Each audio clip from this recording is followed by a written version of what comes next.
Usted quiere saber esta tarde si tomó una buena decisión por estar acá? ¿Usted quiere saber en esta tarde si realmente fue bueno estar acá? Le voy a decir que sí. Le voy a decir que sí. ¿Sabe? Nosotros como creyentes, como cristianos o como que creemos que somos cristianos, solemos llamarle a Dios Padre, ¿verdad? ¿No? Le decimos Padre. Pero yo reflexiono. ¿Puedes realmente decirle Padre a una persona que no conoces completamente? Si tienes a un papá que lo has conocido a la edad de 15 o 20 años, ¿podrías tener el mismo afecto que un niño que lo vio desde que nació? Muchas veces, claro, humanamente no. Y nosotros miramos las cosas siempre desde el punto de vista humano. La ciencia habla de que es necesario estudiar al hombre. Y se hacen grandes estudios del hombre y es algo maravilloso. Yo no voy a ser contrario a que sí es necesario estudiar al hombre. Pero la verdad, para nosotros como creyentes es igualmente necesario y apropiado estudiar a Dios. Estudiar a Dios. Sin embargo, en nuestra mente finita, finito quiere decir que nuestra mente limitada, hay cosas que nosotros no entendemos, no queremos entender o no nos proponemos entender, ¿no? Como un chico que dice, no me gustan las matemáticas, no aprendo álgebra, no aprendo trigonometría, no aprendo nada de eso porque la base de la trigonometría, las matemáticas, son las matemáticas, perdón. Entonces, ¿qué es lo que tenemos? Sí, es difícil entender a Dios. Sobre todo cuando se nos presenta, ¿no es cierto?, en un ser que actúa de tres maneras, ¿no? Como Dios, como Espíritu Santo, como Dios Padre, como Espíritu Santo y como Jesucristo, el Hijo de Dios. A eso nosotros le llamamos deidad. Y pues uno rompe su cabeza diciendo, ¿y cómo será esto? Bueno, hay algunas cosas que le pertenecen a Dios. Y hay algunas cosas que van a ser reveladas. Esto de la deidad ya ha sido revelado. Esto no es un asunto que no quiero explicar. No es mi tema esta tarde. Pero tengo que proponerte el hecho de que tú aprendas y crezcas, porque esa es la voluntad de Dios, que tú crezcas en el conocimiento de Dios. ¿Me comprende usted? Ahora, Éxodo capítulo 15, versículo 11 dice, ¿quién como tú, oh Jehová, entre los dioses? ¿Quién como tú, magnífico en santidad, terrible en maravillosas hazañas, hacedor de prodigios? Dice Moisés, habla acerca de Dios. ¿Quién como tú? ¿Quién como tú? ¿Quién como tú? Ahora, eso lo dice Moisés. No sé, estoy completamente seguro que Dios se ha hecho presente en sus vidas. De alguna manera. De muchas maneras, ¿verdad? Ahora, pero se da cuenta que la mayoría de nosotros los hombres llega el momento en donde nos olvidamos de Dios, donde pareciera que necesitamos recobrar la fe, donde pareciera que lo que hizo Dios en el pasado ya se nos olvidó y de pronto solemos pensar que tal vez lo que fue del pasado fue una obra de casualidad. Bueno, esa es la mente del hombre. La mente del hombre es controvertida. La mente del hombre está mirando hacia adelante y siempre espera algo más sin entender las cosas del pasado. Y eso es lo que pasa muchas veces con las personas. En todo el Antiguo Testamento, Israel se olvidaba de las cosas, de las grandes y maravillosas cosas que hacía el Señor Jesús, que hacía Dios. Sin embargo, tengo que decirles que hay una colección de poemas, de canciones, los cuales se llaman los salmos. Y los salmos han sido escritos, ¿no?, de una manera literaria, ¿no?, bajo poemas, bajo prosas gramaticales. Y los salmos son un compendio de adoración, de alabanza a Dios. Esos son los salmos. Entonces, interpretar los salmos es algo crucial, porque de pronto cuando leemos a sus escritores, nos llevan, ¿no?, sus escritos de estos escritores nos llevan a tratar de entender la vivencia que sus escritores tuvieron. y a la postre nos conectan con la vivencia que el Espíritu Santo quiere que nosotros tengamos. Entonces, los salmos son un registro de experiencias de los escritores bíblicos. Por tal manera, ellos van a expresar emociones, sentimientos, alegrías y tristezas de cómo fue su relación con Dios. ¿Cómo fue su relación con Dios? Ahora, ¿qué tenemos acá? El Salmo 103. Ok, el Salmo 103, ¿no? De pronto es un canto de alabanza que escribe David. Es un canto de alabanza y de gratitud que escribe David. Y seguramente en este salmo nos muestra el amor y la misericordia de Dios. Ahora, quiero decirles que es posible que David haya escrito este salmo en un momento donde él estaba enfermo, donde él estaba angustiado. Es muy posible. Pero quiero decirles también que este salmo nos demuestra las razones por las cuales un creyente redimido, perdonado, debiera dar gracias a Dios. Debiera de dar gracias a Dios. Y otra cosa muy importante, que en todo este salmo, David no se fija en su tragedia. David no se fija en su enfermedad. David se fija en lo que es Dios, en lo que es Dios. Entonces, este salmo es una radiografía de lo que es Dios para un creyente. En estos días hemos hablado mucho acerca de la acción de gracias y todos tenemos la idea de que tenemos que dar gracias a Dios porque tenemos el trabajo, porque tenemos un poquito de dinero para comprar cosas, porque estamos vivos, en fin, porque respiramos. ¡Oh, qué maravilloso! Sí, obviamente hay un sinnúmero de razones por las gracias. Pero lo que quiero que entiendas es esto. Si no conoces a la persona a la que le debes dar gracias, entonces tus gracias no sirven. No, pero pastor, no, porque lo haces como un monito de Manizuela, ¿no? Que cuando toca el timbre, baila. Y en estos días, bueno, especialmente en esta época, cientos de millones de personas acá en los Estados Unidos dan gracias por costumbre, por tradición. Que no es malo, ¿verdad? Por lo menos hay un día, tal vez el día más importante, más que Navidad, ¿verdad? Pero ¿son estas gracias agradables a Dios cuando un pueblo o cuando una persona dice que cree conocerle pero no le conoce? No. Entonces, quiero que miremos esta radiografía que hace David en cuanto a la relación de Dios con el hombre y por cuál es la razón por la cual David le da gracias a Dios. El primer punto que tenemos acá es que David reconoce a Dios como un ser perdonador. El Salmo 103, todo está en el Salmo 103 y voy a mencionar varios versículos del Salmo 103. Y dice así, el primer punto, ¿no?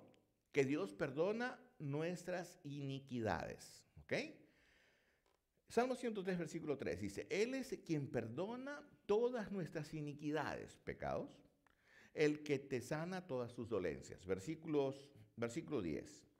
No ha hecho con nosotros conforme a nuestras iniquidades, ni nos ha pagado conforme a nuestros pecados. Versículo 12. ¿Cuánto lejos está el oriente del occidente? Hizo alejar de nosotros nuestras rebeliones.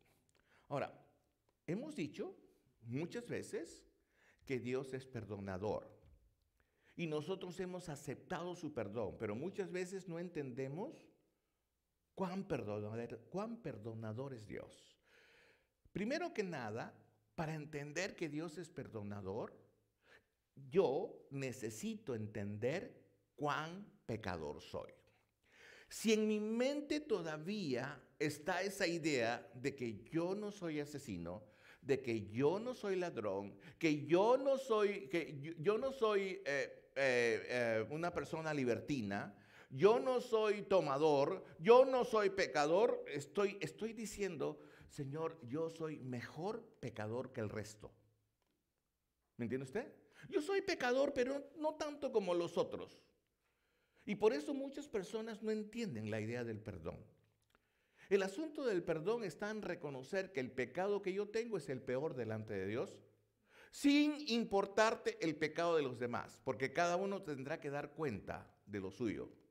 Entonces, cuando tú vienes delante de la presencia de Dios y confiesas tu pecado, así sea una mentira, como alguien dijo pequeña, entonces tú le estás diciendo a Dios cuán entendido estás de que le ofendiste a Dios. Sin embargo, y digo sin embargo, porque para muchos esto puede ser una clave mágica. Oh, no es un asunto tan necesario, porque la verdad que si yo peco, me arrepiento mañana y Dios me perdona. Ahora, déjame decirte que Dios como Dios no está sujeto a nada. Él no está sujeto a ningún tipo de presión. Él no te dice, oye, ¿sabes qué? Si no te arrepientes, no te voy a perdonar, ¿ah? Si no te arrepientes, no te... No, eso está en nuestra mente humana, ¿me entiende usted? Dios decreta, Dios aconseja, Dios ordena, Dios establece. Ese es Dios. Y no estamos hablando de un dictador, estamos hablando de un ser lleno de amor. Él actúa bajo su propio deseo. Y la Biblia dice que Dios es un Dios perdonador al que se arrepiente y viene a Él confesándole a Él su pecado. Eso es lo que dice la palabra de Dios. Ahora, lo cierto, y hay algo que nosotros debemos entender, y aquí aparece una palabra, que muchas veces nosotros jugamos con eso y tiene que ver con la palabra predestinado. Mire, nosotros, escúcheme bien, usted que es creyente, usted que aceptó a Jesucristo como su Salvador personal, quiero que entienda este versículo, quiero que entre a sus oídos y se quede en su cabecita. Mire, nosotros fuimos predestinados para ser perdonados por Dios porque esa es su voluntad. Ojo, no estoy hablando que somos predestinados para la salvación. Técnicamente, honestamente, todo el mundo ha sido predestinado para conocer a Dios. Pero si al mundo no le importa conocer a Dios, si usted que está acá esta tarde, a usted no le importa conocer a Dios, entonces a Dios tampoco le importa conocerle. ¿Entiende lo que quiero decir? Dios no está coaccionado por su antipatía, ni por la antipatía de nadie. Sin embargo, la palabra predestinado es importante. En Efesios capítulo 1, versículos 11 dice, en él asimismo tuvimos herencia, habiendo sido predestinados conforme al propósito del que hace todas las cosas, según el designio de su voluntad. Hermanos, Dios nos ha prometido ser un Dios perdonador porque ha propuesto a través nuestro dejar la semilla de la palabra, la herencia, a aquellos que nos rodean. En ese sentido, hemos sido predestinados. Entonces, otra vez, solamente tenemos que entender que el hecho de que Dios sea un Dios de decretos, de consejos, de ordenanzas, no es un Dios que causa el pecado. ¿Entiendes lo que quiero decir? No es un Dios que causa el pecado. ¿Ok? Entonces, tenemos que tener cuidado con el pensamiento. Dios no causa el pecado. El pecado se origina en nosotros, en nuestra propia concupiscencia. Entonces, en ese sentido es un Dios perdonador. En otro sentido, el versículo 4, Salmo 104, el punto número 2, damos gracias porque tenemos a un Dios no solamente perdonador, sino redentor. Dice versículo 4, el que rescata del hoyo tu vida, el que te corona de favores y misericordias. Eso está escribiendo David, ¿no? David está concentrado, ya les dije por qué, parece que está teniendo alguna enfermedad, alguna situación, y David no está hablando de su enfermedad. Él está diciendo, este es el Dios perdonador, pero también es el Dios redentor porque te rescata del hoyo de tu vida. Ahora, recuerden ustedes que David pasó por momentos bastante delicados en asuntos traumáticos. Él fue asediado, estaba a punto de ser muerto, estaba a punto de ser muerto por su propio hijo mayor.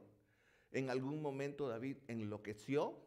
Dice la escritura que él se puso un efod de lino transparente para que las mujeres lo vieran. Y muchos grupos, muchas iglesias aducen de que este es el versículo necesario para entender que la danza es importante dentro de la iglesia. No, eso es una herejía. Lo que hizo David no era correcto. Lo que hizo David, y a mí me da pena que algunas personas sacan el texto de su contexto y utilizan eso para decir que eso es necesario en la iglesia. Nunca fue así. Lo que pasa es que como no entienden una cosa, tampoco entienden la otra, ¿no? Entonces, ¿qué cosa es lo que tenemos acá? David dice que Dios es redentor. Según de Tesalonicenses, capítulo 2, versículo 13, dice, pero nosotros debemos dar siempre gracias a Dios respecto a vosotros, hermanos amados por el Señor, de que Dios os haya escogido desde el principio para la salvación, mediante la santificación por el Espíritu Santo y la fe en la verdad. Ahora, quiero que entienda, cuando nosotros decimos que es redentor, es que Dios no solamente se manifiesta como un Dios misericordioso, sino que proveyó el sustituto necesario para que tú, teniendo la confianza en este sustituto que es su propio Hijo, no mueras, sino tengas vida eterna, porque creíste en que la obra de Jesús es suficiente para rescatarte del infierno al cual estaba destinado. ¿Y no es maravilloso saber que me redimió y que no voy a ir al infierno? Si estás en esta tarde acá y dices, uy, no estoy seguro, esto es algo que tienes que arreglar, porque te he dicho que estás acá por una razón. Dios te perdona y Dios te redime. Ahora, no solamente es eso. También encontramos en el punto número 3 que Dios es nuestro médico. Dios es nuestro médico. Ahora, ¿a qué se refiere? Dice el versículo 3 del Salmo 103, Él sana todas tus dolencias. Pastor, y si la tengo, ¿por qué no me sana? ¿No? Eso es lo clásico que alguno dice. Bueno, tal vez no es su voluntad en este momento sanar tus dolencias, porque tienes una dolencia mucho más profunda que la dolencia física que puedas tener. Romanos 8:28 dice, y sabemos que los que aman a Dios, todas las cosas les ayudan a bien, esto es, a los que conforme a su propósito son llamados. El apóstol Pablo, el asunto histórico de Pablo es que se presume que era una persona que tenía poca visión, y se presume que cuando escribe Corintios, cuando dice, bástate tu gracia porque tu poder se perfecciona en mi debilidad, se supone que él tenía, muchos dicen que él tenía una astilla clavada en el pie y que no se la podían sacar, y eso hacía que él se sienta débil. Ahora, recordamos que Pablo era un hombre, desde el momento que lo conocemos, era un hombre fuerte, un hombre rebelde contra Dios, un hombre que acusaba a los hermanos, consintió en la muerte de Esteban y de muchas otras personas. Y ahora a este hombre fuerte lo vemos débil delante de Dios, no delante de los hombres, delante de Dios. Entonces, a veces, déjeme decirle, que a veces el tipo o la enfermedad es un tema que Dios controla de tal manera para que tú puedas estar dependiente de Él. Porque si no tuvieras esta enfermedad, posiblemente no estarías dependiente de Él. Ahora, usted puede pensar, pero qué malo es Dios. Romanos 11:36 dice, porque de Él y por Él y para Él son todas las cosas. A Él será la gloria por los siglos. Amén. Alguien me dijo, pastor, ¿Dios me puede quitar el cáncer? Sí. ¿Y por qué no me lo hace? Porque Dios quiere ser glorificado en ti por medio del cáncer. Eso no equivale a que no vas a morir, porque morimos todos los días personas con cáncer o sin cáncer, ¿me entiendes tú? Todos los días, ¿me entiendes tú? Todos los días. Así que, ¿una enfermedad es necesaria? A veces sí. ¿A veces no? Sí. Pero si no tuvieras la enfermedad que tienes, ¿estarías pendiente de Dios? Tal vez no. El punto número 4. Dios es nuestro benefactor, por eso le tenemos que dar gracias. Dice versículo 5 del Salmo 103, el que sacia de bien tu boca, de modo que te rejuvenezcas como el águila. Es interesante porque este asunto del águila aparece en una profecía justamente de Isaías. Isaías 40:31 dice, pero los que esperan a Jehová tendrán nuevas fuerzas, levantarán alas como las águilas, correrán y no se cansarán, caminarán y no se fatigarán. Ahora, otra vez, Dios es nuestro benefactor, pero es algo así como el entrenador de la persona. Yo no sé si usted ha visto alguna vez a algún entrenador corriendo con la persona que está entrenando. Es maravilloso ver que la persona que está entrenando está corriendo y su coach, su entrenador, está corriendo, tal vez no tanto como él, pero está tratando de ir a su propio paso. ¿Me entiende usted? Está haciendo doble esfuerzo, está corriendo y también está entrenando a la persona. Ahora, en ese sentido, Dios está entrenándote y está entrenándose, ¿me entiende usted? Para consolarte, para prepararte el camino de lo que viene. Tú no sabes lo que viene, pero Dios sí sabe lo que viene. Tú no sabes lo que te va a suceder o no sabes lo que va a suceder con alguna persona en tu casa, pero Dios está preparándote para consolarte, dice la palabra. Y si tú miras el contexto de Isaías 40:31, que es una profecía, ¿no? Está hablando en la última parte, dice, Él da esfuerzo al cansado y multiplica las fuerzas al que no tiene ninguna. Hermanos, es benefactor porque Dios está dispuesto a proveerte las fuerzas cuando tú crees que ya no tienes oportunidad. Por eso es benefactor. Por eso es benefactor. Porque te da lo que necesitas en el momento que lo necesitas. Pero necesito entender quién es Dios. El punto número 5. Damos gracias a Dios porque es juez. Y esta es una palabra que a muchos de nosotros no nos gusta. Versículo 6 del Salmo 103 dice así. Jehová es el que hace justicia y derecho a todos los que padecen violencia. Es interesante. Es el que hace justicia y derecho a todos los que padecen violencia. Ahora, Jehová, Dios, como juez, es completamente recto. Así que lo que tendrías que entender es que cuando alguien es insensato contigo, que cuando alguien te maltrata, que cuando alguien te fustiga, que cuando alguien te lleva, te orilla contra el rincón y te hace sentir menos, dice la Biblia, que Él se va a encargar porque Él es juez justo. Y como dice, y derecho a los que padecen violencia. Este es un versículo muy importante. A veces lo converso con algunas personas que han tenido un maltrato o violencia familiar. 2 Corintios 5:21 dice, al que no conoció pecado, le hizo pecado por nosotros para que fuésemos hechos justicia de Dios en él. Como Dios es juez justo, escúchame bien esta parte, como Dios es juez justo, entonces dentro de la justicia de Dios, tú deberías de morir a causa de tu pecado. Porque tu pecado te separa de Dios y te condena a la muerte. Porque la paga del pecado es muerte, dice la Escritura. Pero hasta aquí hemos visto que Dios es perdonador, que es redentor, que es benefactor, que es médico, que es y todas estas cosas. Pero ahora lo vemos que es juez. Y dice que como juez, Él tiene la obligación de mandarte a donde mereces. Sin embargo, el versículo que hemos leído en 2 Corintios 5:21 dice, pero al que no conoció pecado, le hizo pecado por nosotros. ¿Quién fue él? Jesucristo. Jesucristo. Entonces, Jesucristo tomó tu lugar y el brazo de la justicia de Dios que debería de caerte a ti, ¿cayó en quién? Y Él llevó tus pecados. ¿Lo entiendes?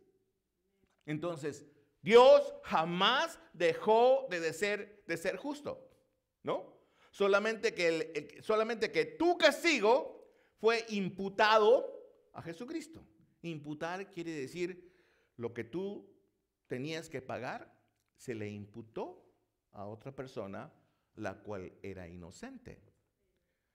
Y entonces ahora puedes decir gracias a Dios, ¿no? ¿O no? Con conocimiento, ¿verdad? Pero no solamente eso.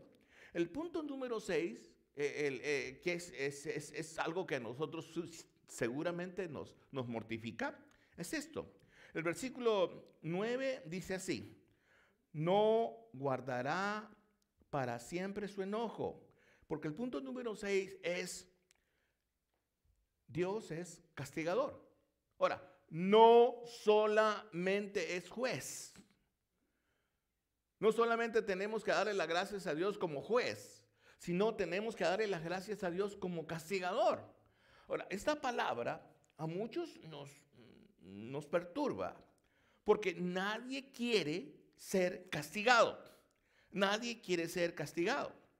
Ahora, el asunto es que, por ejemplo, si nosotros como hijos hemos cometido una falta con nuestro padre, le hemos deshonrado, hemos hecho algo, ¿es posible que nuestro padre nos castigue?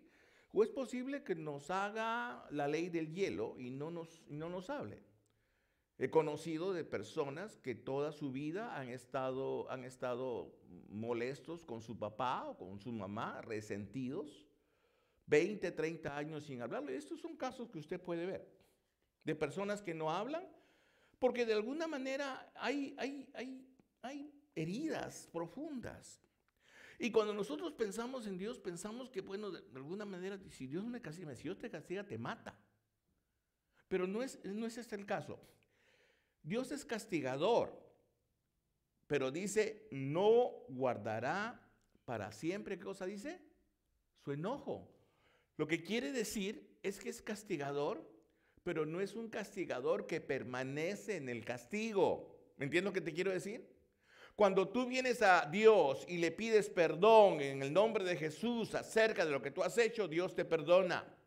Y como dice la palabra, lo olvida, lo guarda, lo desecha. Y como dice el versículo que leímos en adelante, dice, hace que tus rebeliones se vayan a los extremos, al norte, al sur. Es por decir, Dios los desecha, los manda al fondo del mar. El problema está en ti, porque uno sí recuerda lo que hizo. Entonces, cuando yo tengo ese problema, ¿no? Y hay algo que me dice, mi conciencia me dice que he hecho algo que no está bien, que es incorrecto, y ya le he pedido a Dios y Dios me perdona, pero otra vez regreso y mi conciencia me dice, entonces sé que estoy peleando conmigo mismo. Entonces tengo que acordarme que Dios no es un Dios castigador. Ya se enojó conmigo, ya le pedí perdón. Hebreos capítulo 12, versículo 29 dice, porque nuestro Dios es fuego consumidor. Ay de aquel que no pide perdón a Dios, porque es fuego consumidor. O sea, otra vez, Dios no es tonto. Sabe cuando tú le pides perdón por arrepentimiento genuino. ¿Me comprendes tú? Ahora, no solamente es eso. Números capítulo 14, versículo 18 dice, el Señor es lento para la ira y abundante en misericordia y perdona la iniquidad y la transgresión, más que ninguna manera tendrá por inocente al culpable, sino que castigará la iniquidad de los padres sobre los hijos hasta la tercera y cuarta generación. Ok, otra vez. Sigue hablando acerca de que cuidado, padres, ¿no? Cuidado. Es importante entender que necesitas una buena relación con Dios para que tus hijos tengan una buena relación con Dios.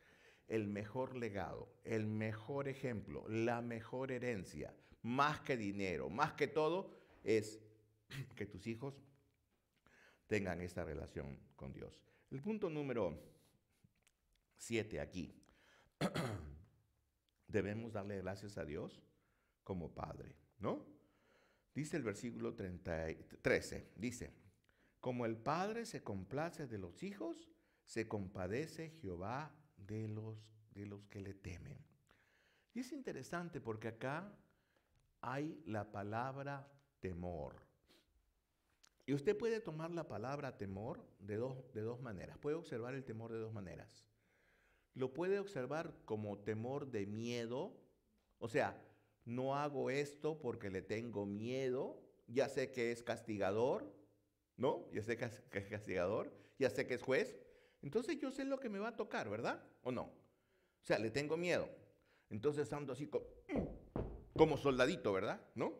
Ahora, qué bueno tenerle temor de miedo, pero un ratito, yo creo que el temor al cual se refiere aquí es un temor de respeto. Temor de respeto. Que quiere decir, cuando tú le tienes respeto a tu padre o a tu madre, o a alguna persona que tú consideres, no es necesario que esa persona esté presente para que tú hagas lo que debes de hacer, ¿o no? Eso se llama temor, ¿me entiendes? Temor de reverencia, de respeto. Y eso es exactamente, ¿ok? Cuando dice, Él se compadece de los que le temen, de los que le tienen respeto, de los que los tienen en honra, de aquellos usted está aquí en esta tarde, yo espero que sea por el respeto que le tiene a Dios. ¿Me entiende usted?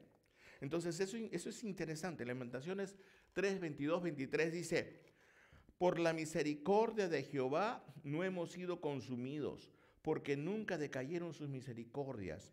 Nuevas son cada mañana, grandes tu fidelidad. Ok, yo espero que mañana sea un día en donde mi Dios permitirá que yo abra mis ojos y pueda volver a tener esta relación con Dios, y espero que mañana sea mejor que hoy.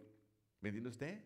Y estoy completamente convencido que Dios va a estar allí dispuesto a mostrarme su misericordia, aunque yo no la merezca. Aunque yo no la merezca. La misericordia más la gracia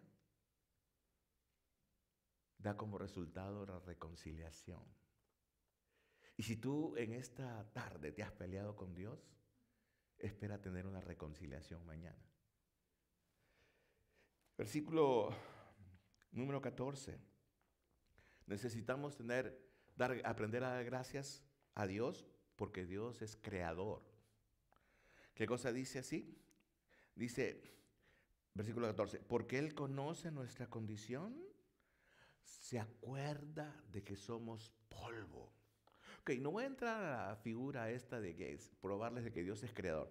¿Saben ustedes que en la Biblia Dios nunca prueba que Él es creador? Él hace y las cosas se hicieron. Dios no tiene el menor interés de probar ni su existencia, ni probar lo que Él hace a nadie. Porque muchas personas discuten peleando acerca de sí, pero que si lo habrá hecho Dios, si no lo habrá. Dios no tiene esa intención. Dios decreta y Dios hace. Y en ese sentido, Isaías 40, versículos 15 y 18 dice, he aquí que las naciones le son como la gota de agua que cae del cubo. Mire, ¿no? La paradoja que presenta la palabra acá en cuanto a lo que Dios cree y piensa de las naciones. Cuidado, esto que está acá es escrito por una persona que se llama Isaías, pero Isaías fue influenciado por el Espíritu Santo. O sea, realmente fue el Espíritu Santo que escribió aquí. Por eso dice, he aquí las naciones le son como la gota de agua que cae del cubo y como menudo polvo en las balanzas le son estimadas. Para Dios las naciones son como el polvo. He aquí que hace desaparecer las islas como polvo. Ni el Líbano bastará para el fuego, ni todos sus animales para el sacrificio. Como nada son todas las naciones delante de él, y en su comparación serán estimadas en menos que nada, y que lo que no es.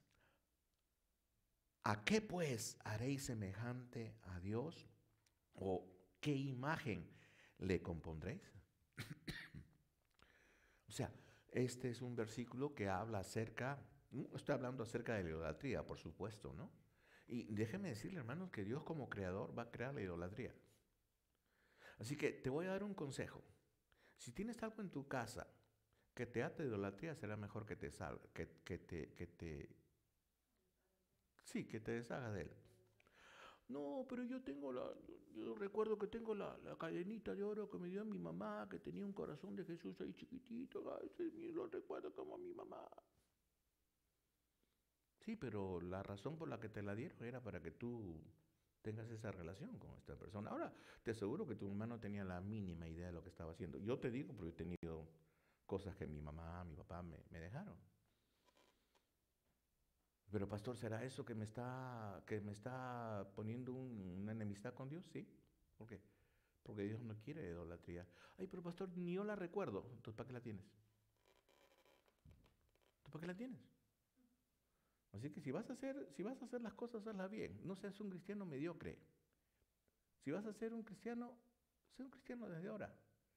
Quita todas las inmundicias que tienes en la casa que te ata a Satanás. ¿Entendiste? La otra cosa, como rey.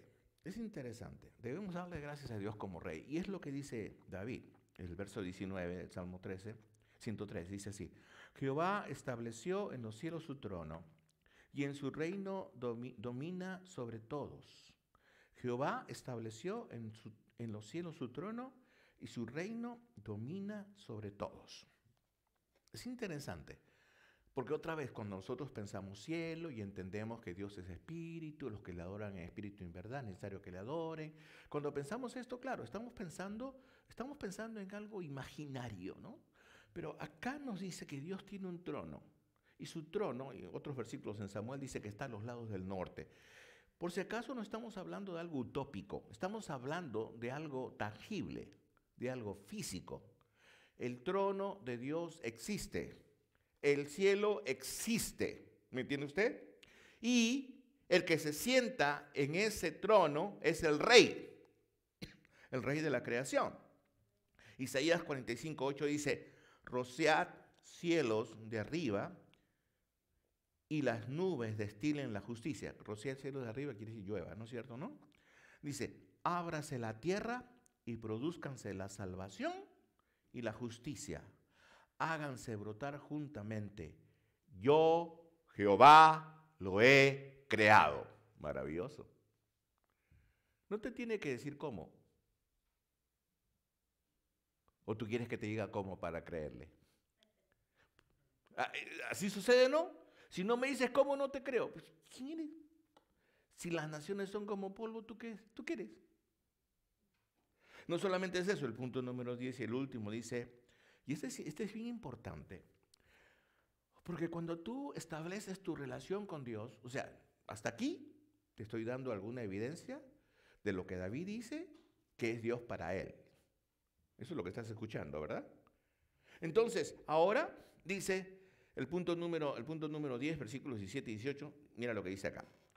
Mas la misericordia de Jehová es desde la eternidad y hasta la eternidad sobre los que le temen, y su justicia sobre los hijos de los hijos, sobre los que guardan su pacto y los que se acuerdan de sus mandamientos para ponerlo por obra.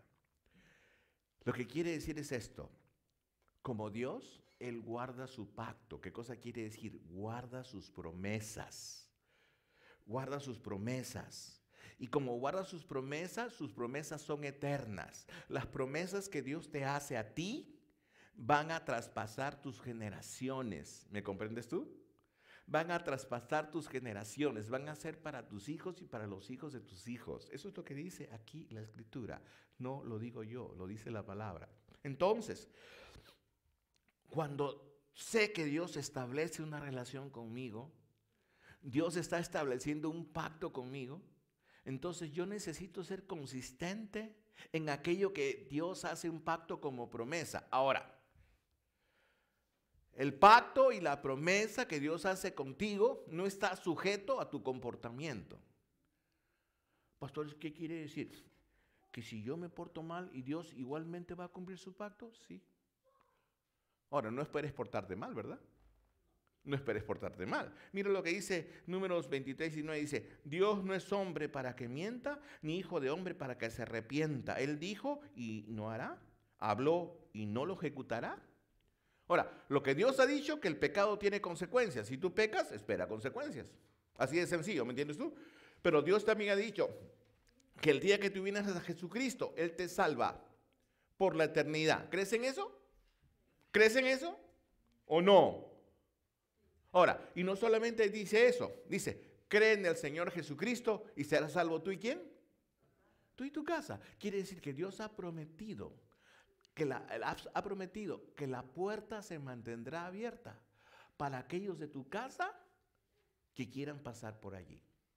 Entonces, hay razones suficientes para darle gracias a Dios. Hay razones maravillosas para darle gracias a Dios.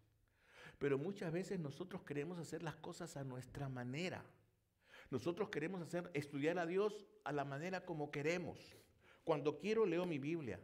Cuando quiero digo lo que es. Cuando quiero. Y la verdad, si no establezco una relación con Dios, nunca va a empezar esta relación que va más allá de la religión. Un niño está haciendo algo en la arena. Y está escarbando, no sé si usted alguna vez, ¿usted fue niño alguna vez? ¿Cuándo ustedes han sido niños? Varios de ustedes han sido niños, ¿verdad? Yo también he sido niño. No sé si usted mira, pero de pronto los niños, bueno, conocí a un niño, está escarbando ahí en la arena y está jugando con sus carritos, ¿no? Y de pronto está haciendo ahí, hasta que de pronto se da cuenta que hay una piedra ahí. Entonces el niño dice, caray, quiero hacer una ruta, pero no puedo. Entonces agarra con su pie, trata de jalar la piedra y la mueve un poquito, ¿no? Pero otra vez la arena se cae porque el niño agarra, se agacha y agarra la piedra y quiere levantarla y no puede porque se da cuenta que la piedra es muy pesada. Es demasiado pesada. Pero el papá está mirando de lejos. Y el papá está mirando exactamente lo que el niño está haciendo. Así que de pronto el niño regresa otra vez. No dice, lo voy a volver a intentar. Y regresa otra vez. Y cuando regresa, otra vez el niño trata de jalar, trata de todo otra vez. Todo se le pone mal. Se le desarma. Y el niño se frustra, llora, patalea. Y sale el papá. Y le dice, ¿por qué lloras? ¿Por qué no has usado todos tus recursos? Y el niño le dice, no, papá, yo he usado todos mis recursos. Yo he usado todos mis recursos, mira todo y no puedo. No, te faltó uno. ¿Cuál, papá? Faltó que me llames. Y el papá agarró la piedra, la levantó y la quitó. ¿Sabe cómo se llama esa piedra? Obstáculos. Tú tienes obstáculos en tu vida que no te dejan reconocer el poder de Dios en tu vida. Tú vives de una manera alegre, conformándote con la miseria que tienes cuando Dios puede darte más. ¿Entiendes lo que quiero decirte?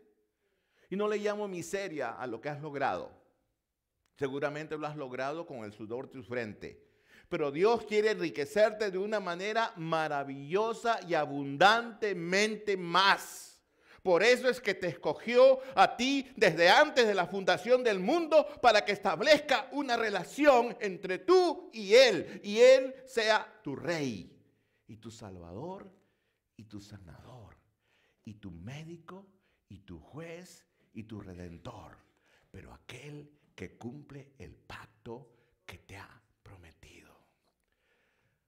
Espero que en esta noche tú hayas entendido por qué necesitamos darle gracias a Dios en todo tiempo. Ponte de pie. Vamos a cantar.